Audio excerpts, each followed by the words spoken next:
Hello അസ്സാമു അലൈക്കും, welcome back. ഇന്ന് ഞാനൊരു സ്നാക്കുമായിട്ടാണ് വന്നിട്ടുള്ളത്. വളരെ പെട്ടെന്ന് റെഡിയാക്കി എടുക്കാൻ പറ്റുന്ന ഒരു കുഞ്ഞു കുഞ്ഞു വടകളാണ് ഞാനിവിടെ ഷെയർ ചെയ്യുന്നത്. അതുപോലെ നല്ല ടേസ്റ്റുമാണ് ഇത് കഴിക്കാനായിട്ട്. ഇത് ടൊമാറ്റോ സോസിലൊക്കെ കൂട്ടി കഴിക്കുമ്പോൾ നല്ലൊരു ടേസ്റ്റാണ്. അപ്പോൾ അതുപോലെ നല്ല മൊരിഞ്ഞിട്ടുള്ള ചൂടോടുകൂടെ കഴിക്കുമ്പോൾ നല്ല മൊരിഞ്ഞിട്ടുള്ള വടയായിട്ട് നമുക്ക് കിട്ടുകയും ചെയ്യും. അപ്പോൾ ഈ രീതിയിൽ എങ്ങനെ കുഞ്ഞു വടകൾ ഉണ്ടാക്കിയെടുക്കാം നമുക്കൊന്ന് വീഡിയോയിലൂടെ കണ്ടു നോക്കാം. വീഡിയോയ്ക്ക് പോകുന്ന മുമ്പായിട്ട് നമ്മുടെ ചാനൽ സബ്സ്ക്രൈബ് ചെയ്യാത്തവരുണ്ടെങ്കിൽ പ്ലീസ് ഒന്ന് സബ്സ്ക്രൈബ് ചെയ്യാം കേട്ടോ. ഒന്ന് നേരെ വീഡിയോയിലേക്ക് കിടക്കാം. അപ്പോൾ ഈ ഒരു വട ഉണ്ടാക്കാൻ വേണ്ടിയിട്ട് നമ്മൾ മെയിനായിട്ട് എടുക്കുന്നത് ബ്രെഡാണ്. അപ്പോൾ ഞാനിവിടെ ഒരു 5 സ്ലൈസ് ബ്രെഡ് എടുത്തിട്ടുണ്ട് കേട്ടോ. അപ്പോൾ അത് കൈ വെച്ചിട്ട് ഇതുപോലെ ഇങ്ങനെ പിച്ചിയിട്ടൊരു ബൗളിലേക്ക് ഇട്ട് കൊടുക്കുകയാണ് ചെയ്യണത്. മിക്സിയിൽ അടിച്ചെടുത്താലും പൊടിയായിട്ട് അടിച്ചെടുത്താലും മതി, ഇതുപോലെ തന്നെ ചെയ്താൽ മതി, പൊടിച്ചെടുക്കേണ്ട ആവശ്യമൊന്നുമില്ല. അപ്പോൾ അതങ്ങനെ ഇട്ട് കൊടുത്തിട്ടുണ്ട്. ഇനി അതിലേക്ക് നമുക്കൊരു 3 ടേബിൾ സ്പൂണ് തൈര് ഒഴിച്ച് കൊടുക്കാം. ഇത് അത്യാവശ്യം പുളിയുള്ള തൈര് തന്നെയാണ്. അപ്പോൾ അതൊരു 3 ടേബിൾ സ്പൂണാണ് ഞാൻ ചേർക്കുന്നത്. പുളി ഇല്ലാന്നുണ്ടെങ്കിൽ ഒരു 4-5 ടേബിൾ സ്പൂൺ വരെ നിങ്ങൾക്ക് തൈര് ചേർത്ത് കൊടുക്കാം കേട്ടോ. അത് കൈവച്ചിട്ട് നന്നായിട്ട് തന്നെ ഒന്ന് മിക്സ് ചെയ്തിട്ടെടുക്കാം. അത് മിക്സ് ചെയ്തതിന് ശേഷം നമുക്കതിലേക്ക് പൊടിയായിട്ട് അരിഞ്ഞിട്ടുള്ള ഒരു കുഞ്ഞു സവാള അതിലേക്ക് ചേർത്ത് കൊടുക്കാം. വലിയ സവാളയാണെന്നുണ്ടെങ്കിൽ 1/4 പകുതി മതി കേട്ടോ ഈ ഒരു അളവിലേക്ക്. അപ്പോൾ അത് ചെറിയൊരു സവാളയായിരുന്നു, അപ്പോൾ അത് ഒരു മുഴുവനായിട്ട് എടുത്തിട്ടുണ്ട്. പിന്നെ അതുപോലെ തന്നെ ഒരു കുഞ്ഞു തക്കാളിയും ചേർത്ത് കൊടുത്തിട്ടുണ്ട്. അതും വലുതാണെങ്കിൽ 1/4 പകുതി മതി. പിന്നെ ഒരു പച്ചമുളക് ഇതുപോലെ അരിഞ്ഞതും ചേർക്കുന്നുണ്ട്. പിന്നെ ഒരു ചെറിയ പീസ് ഇഞ്ചി ചതച്ചതാണ്, അതും ഇതിലേക്ക് ചേർത്ത് കൊടുക്കുക. ചതക്കുക അല്ലാന്നുണ്ടെങ്കിൽ നിങ്ങൾക്ക് ചെറുതായിട്ട് അരിഞ്ഞിട്ട് ചേർക്കുകയാണെന്നുണ്ടെങ്കിൽ അങ്ങനെ ചേർത്താലും മതി കേട്ടോ. പിന്നെ അതിലേക്ക് 2 ടേബിൾ സ്പൂണ് കടലമാവാണ് ചേർത്ത് കൊടുക്കുന്നത്. അത് കഴിഞ്ഞിട്ട് ഒരു 2 ടേബിൾ സ്പൂണ് അരിപ്പൊടി കൂടെ ഇതിലേക്ക് ചേർത്ത് കൊടുക്കുന്നുണ്ട്.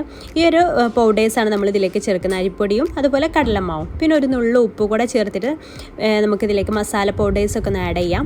അപ്പോൾ ഞാനിതിലേക്ക് 1 ടീസ്പൂണ് കാശ്മീരി മുളക് പൊടിയാണ് ചേർത്തിട്ടുള്ളത്. പിന്നെ ഇതിലേക്ക് ഒരു നുള്ള് മഞ്ഞൾപ്പൊടിയും 1/2 ടീസ്പൂണ് ചിക്കൻ മസാല കൂടെ ചേർത്ത് കൊടുത്തിട്ടുണ്ട്. ഇനി നമുക്കിത് കൈ വെച്ചിട്ട് നന്നായിട്ടൊന്ന് മിക്സ് ചെയ്തിട്ടെടുക്കാം. എന്നിട്ട് ആവശ്യത്തിന് മാത്രം വെള്ളം ചേർത്തിട്ട് ഇത് ഒരു മാവ് കുഴക്കുന്ന ആ ഒരു പരുവത്തിൽ നമുക്ക് ഈ ഒരു ബാറ്ററല്ല ഒരു ഡോ ആക്കിയെടുക്കണം. ചപ്പാത്തി ഡോയുടെയൊക്കെ പോലെ അത്രയും കൺസിസ്റ്റൻസിയിലാണ് നമുക്കിത് കുഴച്ചെടുക്കേണ്ടത്. അപ്പോൾ ഇത് കൈവച്ചിട്ട് നന്നായിട്ടൊന്ന് കുഴച്ചെടുക്കാം. ആവശ്യത്തിന് മാത്രം കുറേശ്ശെ വേണം വെള്ളം ഒഴിച്ചു കൊടുക്കാനായിട്ട്. കറക്റ്റ് വെള്ളത്തിൻ്റെ അളവ് ഞാൻ പറയുന്നില്ല. അപ്പോൾ ഓരോ ഇതിനനുസരിച്ച് ബ്രെഡിൻ്റെ ഒക്കെ സൈസിനും ഒക്കെ അനുസരിച്ച് ഡോൻ്റെ ഒരു കൺസിസ്റ്റൻസിക്ക് മാറ്റം വരും. അപ്പോൾ ഇതിലേക്ക് നമുക്ക് ആവശ്യത്തിന് മാത്രം വെള്ളം ഒഴിച്ചു കൊടുത്തിട്ട് ഇതുപോലെ ഒന്ന് കുഴച്ചെടുക്കാം. ഇനി നമുക്ക് ചെയ്യേണ്ടത് ഇതിലേക്ക് 1 ടേബിൾ സ്പൂണ് ഓയിൽ കൂടെ ഒഴിച്ചു കൊടുക്കാം. വീണ്ടും ജസ്റ്റ് ഒന്നുകൂടെ ഒന്ന് കുഴച്ചെടുത്തതിന് ശേഷം നമുക്കിത് ഷേപ്പാക്കി എടുക്കണം. അപ്പോൾ ഇതിൽ നിന്ന് ചെറിയ പീസാക്കിയിട്ട് എടുത്തിട്ട് വേണം ഇത് ഷേപ്പാക്കി എടുക്കാൻ വേണ്ടിയിട്ട്. ഒരു വടയുടെ കുഞ്ഞു വട, റിങ്സ് പോലെ ചെറിയ വടയായിട്ടാണ് നമ്മൾ എടുക്കുന്നത്. അപ്പോൾ അതിൽ നിന്ന് കുറച്ച് എടുക്കുക. എന്നിട്ട് കയ്യിൽ ഇങ്ങനെ നീളത്തിലൊന്ന് ഉരുട്ടിയെടുക്കണം. ഇതുപോലെ ഇങ്ങനെ ചുരുട്ടിയെടുത്തതിന് ശേഷം ഇതുപോലെ റൗണ്ട് ചെയ്ത് കൊടുക്കുക. ഇങ്ങനെ റൗണ്ട് ഒരു വടയുടെ ഷേപ്പിൽ ഇങ്ങനെ ആക്കി കൊടുക്കുക. കുഞ്ഞു വടയാണ് കേട്ടോ. അപ്പോൾ നിങ്ങൾക്ക് ഇഷ്ടമുള്ള വലിപ്പത്തിൽ ഇത് ചെയ്തെടുക്കാം. അപ്പോൾ ഞാൻ ചെറുതാണ് ഉണ്ടാക്കിയെടുക്കുന്നത്. അപ്പോൾ ഈ രീതിയിൽ വീണ്ടും ചെയ്തെടുക്കുക. ഇതുപോലെ ബാക്കിയുള്ളതെല്ലാം നമുക്കിതുപോലെ ചെയ്തെടുക്കാം കേട്ടോ. അപ്പോൾ ഇതിൻ്റെ ഈ ഒരു ഡോ ഒന്ന് ലൂസായി പോയാൽ നമുക്കിതുപോലെ ഷേപ്പാക്കി എടുക്കാൻ പറ്റില്ല. അപ്പോൾ അതുകൊണ്ട് അത് ശ്രദ്ധിക്കുക, വെള്ളം കൂടി പോവാതിരിക്കാൻ ശ്രദ്ധിക്കുക. ബാക്കിയുള്ളതെല്ലാം അതുപോലെ തന്നെ ചെയ്തെടുക്കാം.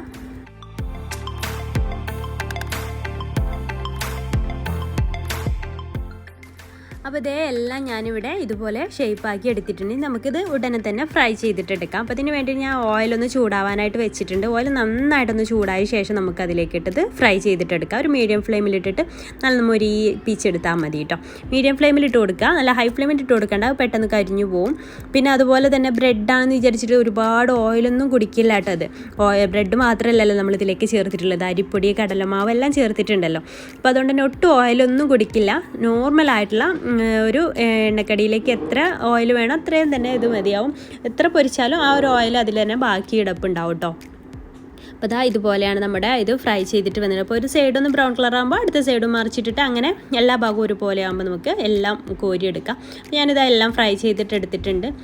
ഇതുപോലെയാണ് ഇതിൻ്റെ ഉൾഭാഗം ഇരിക്കുക. ഇനി ഇതൊരു ടൊമാറ്റോ കെച്ചപ്പിൻ്റെ കൂടെ കൂട്ടി കഴിക്കുന്ന സമയത്ത് അടിപൊളി ടേസ്റ്റിയാണ്. അപ്പോൾ അതല്ലാതെ വെറുതെയും കഴിക്കാം, ഇങ്ങനെയും കഴിക്കാം. അപ്പോൾ എല്ലാവരും ഒന്ന് ട്രൈ ചെയ്ത് നോക്കുക. ട്രൈ ചെയ്ത് നോക്കിയിട്ട് ഫീഡ്ബാക്ക് കമൻറ്റ് ബോക്സിൽ അറിയിക്കുക. വീഡിയോ ഇഷ്ടമായിരുന്നെങ്കിൽ ലൈക്ക് ചെയ്യാനും ഷെയർ ചെയ്യാനും മറക്കരുത്. പിന്നെ ചാനൽ സബ്സ്ക്രൈബ് ചെയ്യാത്തവർ സബ്സ്ക്രൈബ് ചെയ്യാനും മറക്കരുത്. അപ്പോൾ ഇൻഷാ അല്ലാഹ് പുതിയൊരു നല്ലൊരു വീഡിയോ ആയിട്ട് നമുക്ക് നാളെ കാണാം. താങ്ക്